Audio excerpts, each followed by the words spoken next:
आदाब, अभिनंदन, आभार। मैं रितेश आप सभी का स्वागत करते हुए चले एक नई जोश और उत्साह के साथ आज का ये लेक्चर शुरू करते हैं। तो सबसे पहले कमेंट करके बताओ क्या हाल चाल है मेरे भारत देश के नौजवानों। तो मेरे दोस्तों, सबसे पहले ये देखो, पिछली वीडियो में हमने प्रश्नावली 3.3 का पार्ट 4 पढ़ा था, ठीक है।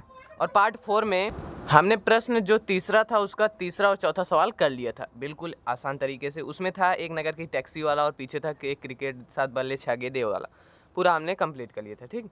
तो आज का जो ये वीडियो है उसमें हम पांचवा सवाल करेंगे, किसका? तीसरे का पांचवा, ठीक भाई साहब, तीसरे का पांचवा ही है ना। हाँ, तो तीसरे का पांचवा क्या कहता है, बिना समय गंवाए हम चलो शुरू करते हैं। कहता है कि यदि किसी भिन्न, मतलब कैसे कैसे इसका जो थियरी होता है उसको मैंने आपको अच्छे से समझा दिया था। अब चलो सवाल करते हैं।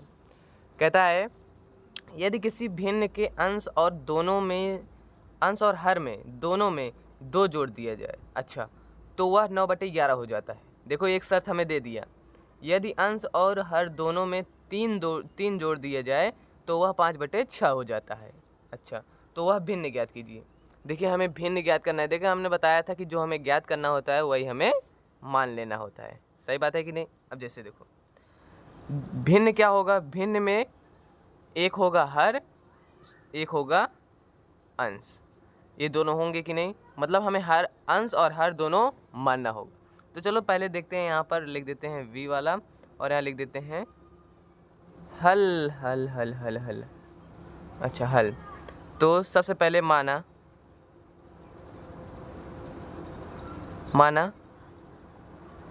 अंश बराबर x है। सबसे पहले हमने क्या मान लिया? अंश बराबर x है। माना हर बराबर क्या है? y है। जब अंश बराबर हर x और हर बराबर y है तो भिन्न बराबर क्या होगा? तो भिन्न बराबर होगा हमारा x/y। सिंपल, ये होगा कि नहीं? बताओ, यही होगा कि नहीं? होगा ना। चलो अब इधर देखो, यहाँ पर हमारा कंप्लीट हो गया। अब यहाँ लिखेंगे प्रश्न की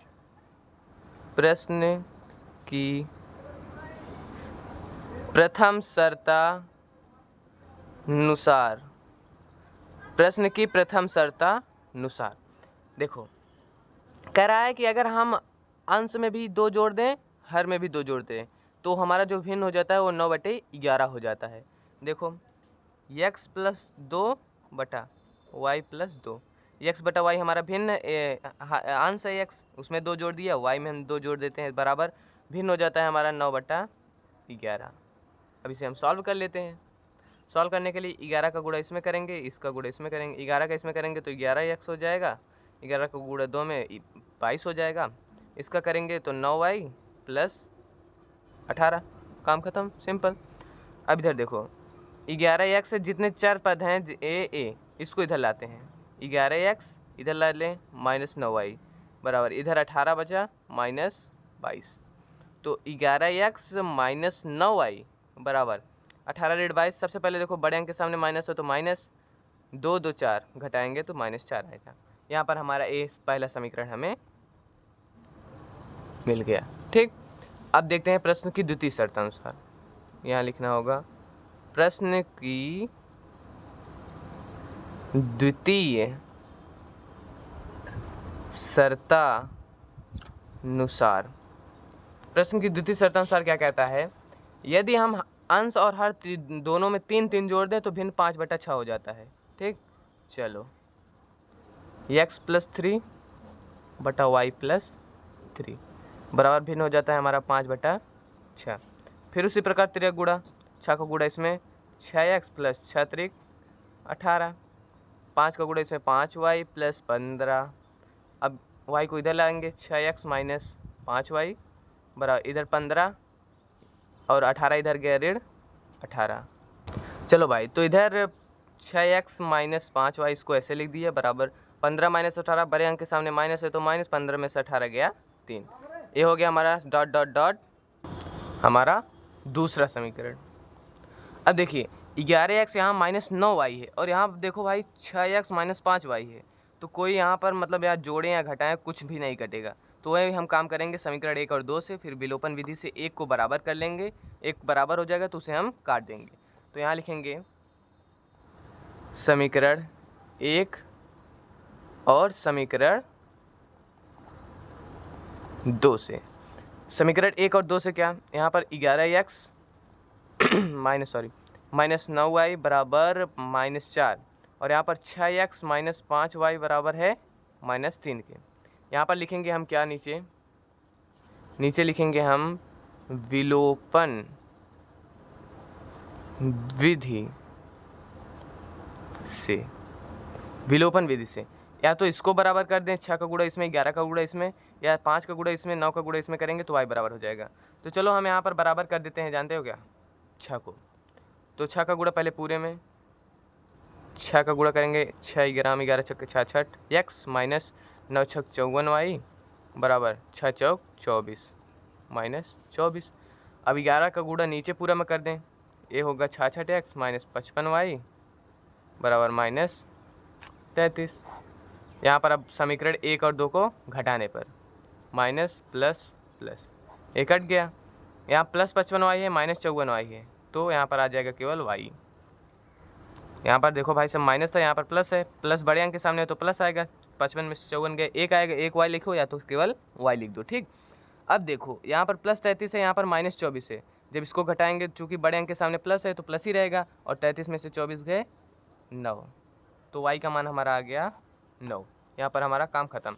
अब चूँकि y का मान 9 आया तो y का मान, देखो सवाल कुछ लंबा है, लेकिन एक बात देखो, यहाँ पर कोई ऐसी चीज़ है जिसमें कुछ हार्ड हो, कुछ हार्ड नहीं, बस सवाल थोड़ा लंबा है, हमें बस अपना जोड़ घटाना एकदम सही करना है, ठीक।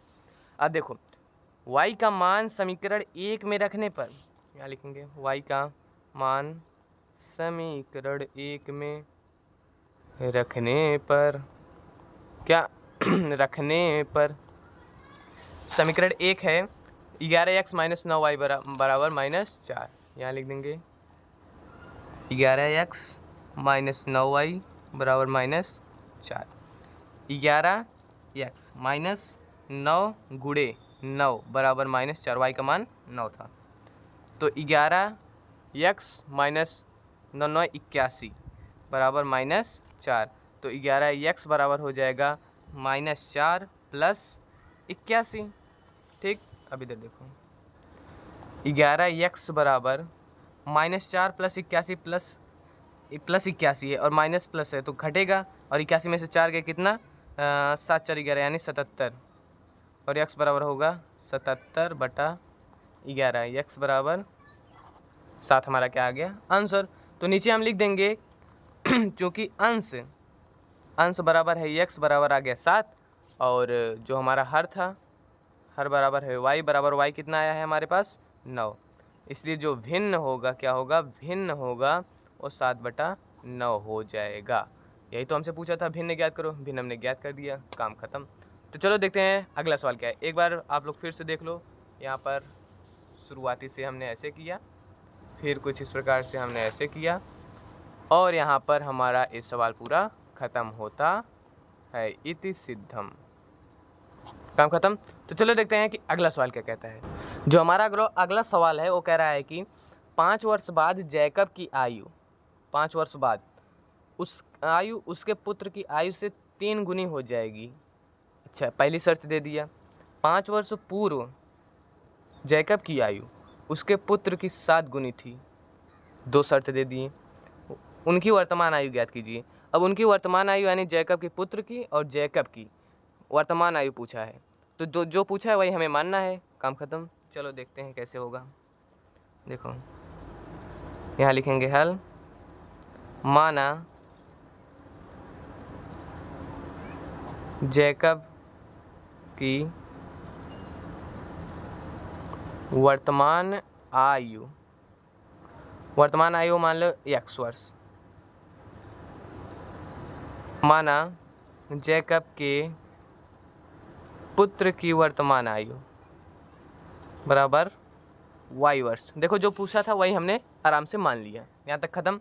चलो अब प्रश्न की प्रथम शर्त क्या कहता है। देखो 2 शर्त दिए होंगे और उन हिसाब से हमें फार्मूला बनाना होगा और हल कर देना होगा। तो यहाँ लिखेंगे भाई प्रश्न की प्रथम शर्तानुसार, प्रश्न की प्रथम शर्तानुसार पहले कहता है कि 5 वर्ष बाद जैकब की आयु उसके पुत्र की आयु से 3 गुनी थी। मतलब 1 मिनट पहले सुनो, 5 वर्ष बाद यानी x + 5, ठीक, बराबर y + 5 है। देखो 5 वर्ष बाद उसका भी ले लिया मैंने, और जैकब के पुत्र का आयु भी 5 वर्ष के बाद लिया, ठीक। 5 वर्ष बाद दोनों की आयु हमने ले लिया, लेकिन कह रहा है 5 वर्ष बाद जैकब की आयु उसके पुत्र की आयु से 3 गुनी थी। जैकब की आयु 3 गुनी है, अगर इसको मैं 3 गुना कर देता हूँ तो ये दोनों बराबर होंगे कि नहीं। 5 वर्ष बाद x + 5 y + 5 दोनों का ले लिया, ठीक। कह रहा है कि उसके पिता की आयु 3 गुनी है, मतलब ये 3 गुना था, लेकिन इसको बराबर करने के लिए अगर y + 5 में हम 3 का गुणा कर देंगे तो दोनों बराबर होंगे कि नहीं, दोनों का उम्र बराबर हो जाएगा। तो यहाँ पर हमारा फार्मूला बन जाएगा। अगर इसमें हम 3 का गुणा करते, ये तो पहले से ही 3 गुना बड़ा था, और 3 का गुणा और कर देते तो ये तो 6 गुना ज़्यादा हो जाता, इसलिए ये 3 गुना बड़ा था, इसमें 3 का गुणा कर दिए तो ये दोनों बराबर हो गया। अब इसे हल करते हैं, ये x + 5 ही रहेगा, 3 का गुणा 3y + 5 3 15, x इधर आ गया y वाला 3 - 3y हो गया बराबर, इधर 15 बचा था, 5 वाला इधर आ गया -5, x - 3y बराबर 15 - 5 यानी 10। ये हो गया dot dot dot dot dot पहला समीकरण। काम खत्म। चलो अब देखते हैं प्रश्न की द्वितीय शर्तानुसार। प्रश्न की अब यहाँ लिखेंगे प्रश्न की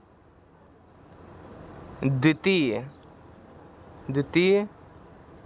शर्तानुसार। अब प्रश्न की द्वितीय शर्तानुसार क्या कहता है, कह रहा है कि 5 वर्ष पूर्व, अब पहले दोनों का मैं 5 वर्ष पूर्व ले लेता हूँ। ये हो गया उसके पिता के 5 वर्ष पूर्व, ये हो गया उसका 5 वर्ष पूर्व, ठीक। पूर्व जैकब की आयु उसके पुत्र की 7 गुनी थी। मतलब इसके जो जैकब है उसका मतलब उसके पुत्र की आयु के 7 गुनी थी, मतलब इसका 7 गुना है। अगर इसके पुत्र वाले उम्र में 7 का गुणा कर दे तो दोनों बराबर हो जाएंगे, होंगे कि नहीं। चलो अब इसे भी हल कर लेते हैं।